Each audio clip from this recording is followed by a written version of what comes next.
Greetings. In trying to see the basics of the weighted average cost of capital, or WACC, there are a few good online calculators that can help us in that effort, and this is one of them. There are links to this one and one other one on our Canvas site. Let's take a couple minutes just to get acquainted with what we're looking at here on the screen. Here are fields where we can enter the dollar amounts of debt or equity that we might want to use in a particular investment venture, and the cost of each of those forms of money. And we know that all money has a cost. If we want to get money from somewhere, it's going to cost us something, and different forms of different sources of money will come at different costs. Here's a field for our current tax rate, and if we click the calculate button, we'll see the weighted average cost of capital for any batch of money that we want to be raising here.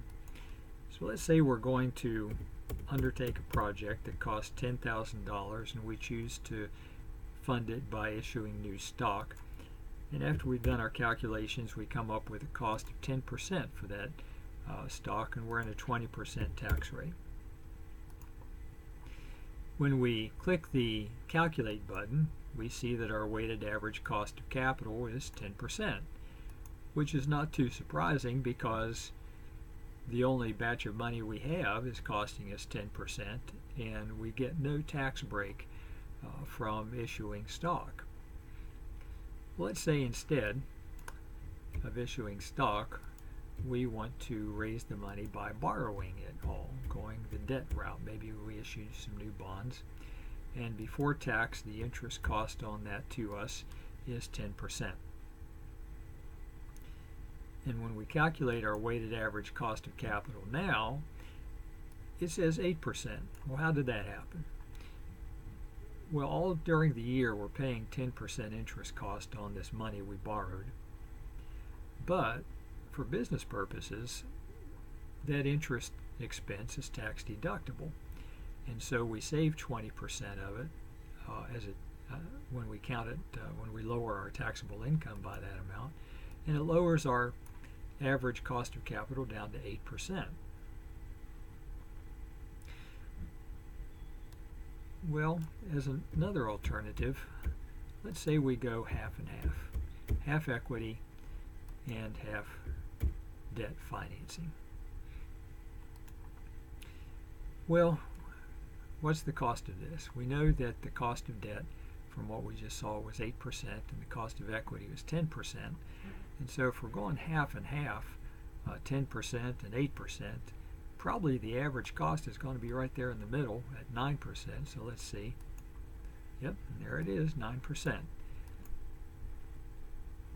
What if instead we wanted to get most of our financing through equity and very little through debt? Maybe we want to keep our risk level down. Well, now we're using more of the more expensive sources of funding, the more expensive money, if you will. So we would anticipate that the cost of this batch of 10,000 is going to be a little bit more than the straight average of 9% and closer to the more expensive equity rate.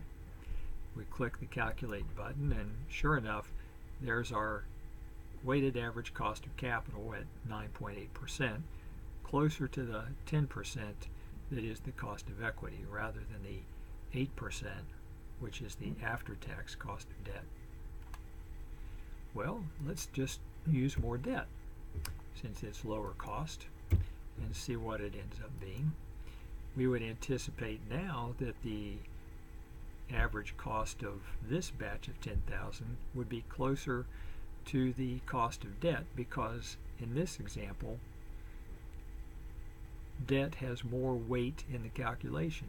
It's a larger number, so it has more weight in the calculation, and our result would be weighted towards this lower cost. So let's see. And there's our cost of that batch of 10,000 averages out to 8.2%. So we can see that the lower cost debt weighs in on the situation a little bit more than the higher cost equity because we're using more of it. Well, at this point we might want to say, or we might wonder, Why don't we use all debt since it's the lower cost option of the two that we're looking at? Well, we have to balance that against the reality that debt equates to risk. And the more debt we take on, the higher our risk profile for our company. And those people who are providing us funding, whether they're loaning us money or whether they're buying into the company as owners, are going to see that risk and require a higher rate of return as a result. They will want to be compensated for that higher level of risk that they're taking on by investing in a higher risk company. Since their return is our costs are going to go up. And the costs that we see now are not going to be the same cost that we see tomorrow, because tomorrow's costs will be higher. There is a practice problem in your text that addresses this particular situation, number 20. So you might want to work through that just to see how some of the numbers can play out. And maybe work it out longhand with pencil and paper, and rather than use the online calculator, which you could do. That way you can kind of see how, or get a better feel for how the pieces are fitting together. So we want to remember why we're doing this, and that is because this is the cost of new money to do a project, and hopefully that project will be profitable.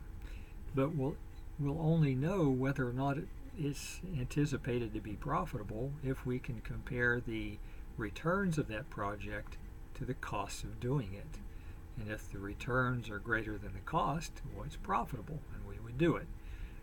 But if the returns are less than the cost, then it would be unprofitable and we most likely would not do that project. In this, the weighted average cost of capital is how we can go about estimating the cost of doing a particular project.